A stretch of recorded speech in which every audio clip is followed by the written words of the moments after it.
Hello दोस्तों, राधे राधे, जय श्री कृष्णा। दोस्तों, आज हम आप लोगों के लिए एक नाच गीत लेकर आए हैं जिसको सुनने के बाद आपकी शायद हंसी ना रुके, इसलिए आप लोग वीडियो पर बने रहिए और कमेंट करके हमें बताइए क्या गीत आपको कैसी लगी। हम तोहरे न रहबे बलम रसिया, हम तोहरे न रहबे बलम रसिया, हम तोहरे न रहबे।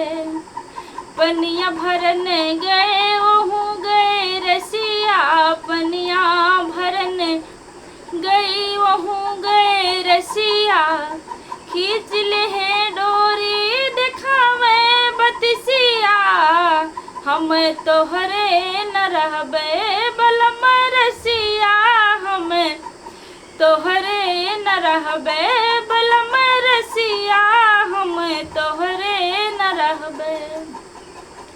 बर्तन धोवन गईले ओहू गए रसिया, बर्तन धोवन गईले ओहू गए रसिया। फेंक दे थरिया बहावे लाग रखिया, हम तोहरे न रहबे बलम रसिया, हम तोहरे न रहबे बलम रसिया, हम तोहरे न रहबे।